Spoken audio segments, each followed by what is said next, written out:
पहल पाकिस्तान जो बुनियाद असां तक़रीबन 2006 में रखियो। उन जी शुरूआति शिकारपुर मां कईसीं। नौजवाननि खे मुख़्तलिफ़ बुराइनि खां बचाइण जे लाइ रखियोसीं ऐं उन जी शुरूआति 2006 खां पोइ जॾहिं मुख़्तलिफ़ नंढनि नंढनि एक्टिविटीज़ खां कंदे ऐं 2009 में अची असां पहल पाकिस्तान खे फॉर्मल प्लेटफॉर्म ते रजिस्टर करायोसीं। विमेन इकनॉमिक एम्पावरमेंट में असांजो फोकस जेको आहे उहो वुमेन होम बेस्ड वर्कर्स आहिनि। उहे वर्कर्स जेके होम बेस्ड वर्कर्स औरतूं जेके ॻोठनि में या पंहिंजनि घरनि में वेही करे जेको नंढो हथ जो हुनर या जेको ट्रेडिशनल कमु आहे उहो फॉर टाइम जेको उन्हनि वटि जेको बचति टाइम आहे उन में उहो कंदी हुयूं।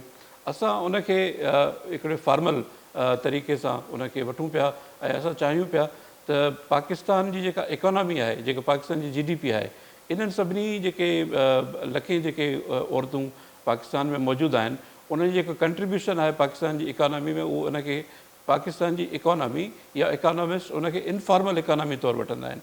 असां उनखे इनफॉर्मल इकोनॉमी खे कोशिशि कयूं पिया त उनखे फॉर्मल इकोनॉमी में खणी अचूं ऐं उन्हनि जो जेको कंट्रीब्यूशन आहे पाकिस्तान जी इकोनॉमी में उहो वाज़े तौर ते हिकिड़ो नज़र अची सघे त उहे बि पाकिस्तान में हिकिड़ो कंट्रीब्यूशन करे रहिया आहिनि। इन प्रोग्राम तहत असां पहल पाकिस्तान सिंध जे 2 ज़िलनि में ख़ासि करे सखर ऐं ख़ैरपुर में तक़रीबन 99 ॻोठनि में कमु कयूं पिया ऐं इन खां अलावा 124 असां जेके आहिनि उन जा कार्पोरेटिव जेके आहिनि ग्रुप्स ठाहिया आहिनि, औरतुनि खे ऑर्गनाइज़ कयो आहे।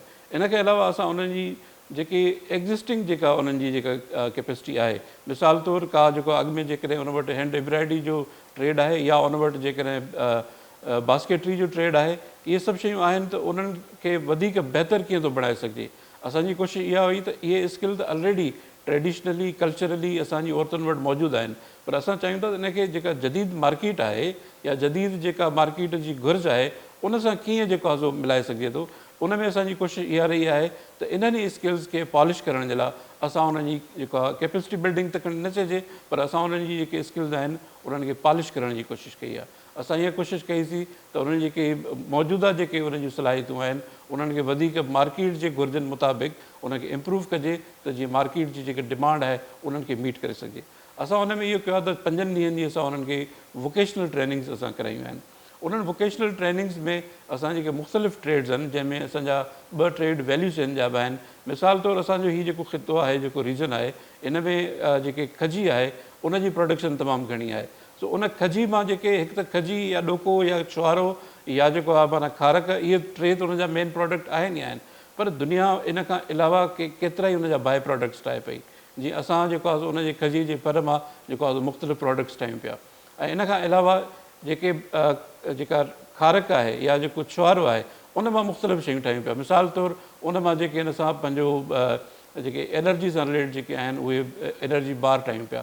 इन खां अलावा असां उन्हनि जा जेके आहिनि जैम्स ठाहियूं पिया। इन खां अलावा जेके स्वीटनर आहिनि जेको तव्हां जेकॾहिं को डायबिटिक जो पेशेंट आहे त उहो जेकॾहिं खंडु नथो खाई सघे त उहो उन सां जेको आहे उनजो जो पाउडर आहे उनजो उन सां जेको आहे पंहिंजी चांहि या जेको आहे पंहिंजी ॿियनि शयुनि खे मिठो करे सघे थो ऐं उनजो जेको शुगर स्पाइक आहे उन ते बि को हिनजो एॾो को घणो को विज़िबल इम्पैक्ट कोन थो अचे। इन खां अलावा असांजो ॿियो हिकिड़ो ट्रेड आहे जेको बनाना जो ट्रेड आहे।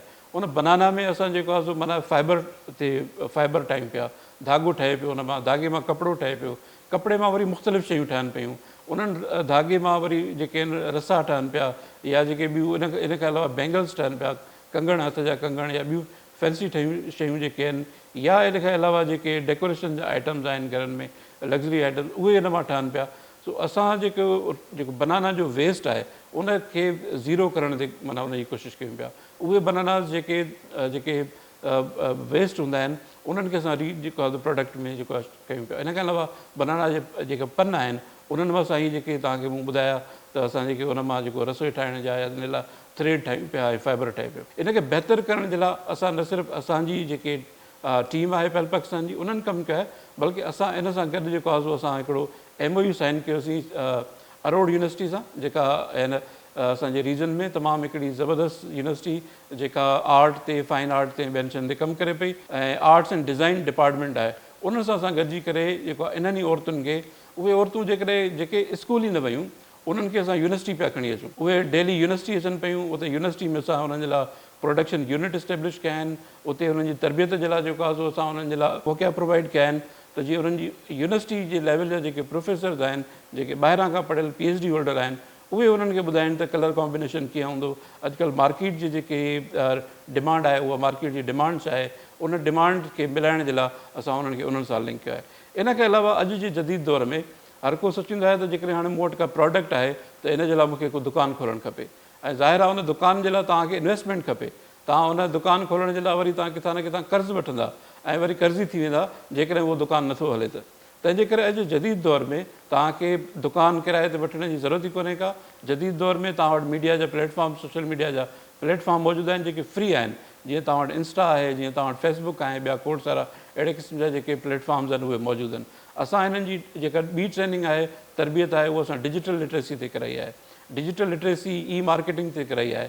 इन खां अलावा असां हिन जी जेको आहे सो जेका डिजिटल अकाउंटिंग आहे, खाता बुक मेंटेन करण आहे, असां उन्हनि ते उन्हनि जी तरबियत कराई आहे त जीअं इहे सभु जेके आहिनि पंहिंजा पंहिंजा जेके आहिनि उहे पंहिंजा प्लेटफॉर्म्स खोलनि, सोशल मीडिया प्लेटफॉर्म खोलनि ऐं ऑनलाइन बिज़नेसिस करे सघनि। हिन महिल मेजर जेको तइदादु आहे असांजो, जेको उन मां जेके असांजियूं औरतूं आहिनि उहे पंहिंजो ई कॉमर्स जो बिज़नेस करे रहियूं आहिनि। जेका हिकिड़ी जेका इबूपोटा में वेठल जेका असांजी होम बेस वर्कर आहे, उहा इस्लामाबाद मां ऐं लाहौर मां ऑर्डर वठे बि पई, पंहिंजो सामान मोकिले बि पई, ऐं जेज़ कैश या ईज़ी पैसा जे ज़रिए जेको आहे वॉलेट जे ज़रिए पंहिंजा पैसा बि उन्हनि खां कलेक्ट करे। 4500 प्लस औरतूं आहिनि जिन खे असां पहिरें ॿिए फेज़ में असां उन्हनि खे शामिलु कयो आहे। इन खां अलावा जेका मूं तव्हांखे यूथ जी ॻाल्हि कई, उन में तक़रीबन 15,000 खां वधीक यूथ असां ऑर्गेनाइज़ कया आहिनि ऐं उन्हनि जी जेको आहे सो तरबियत कई आहे।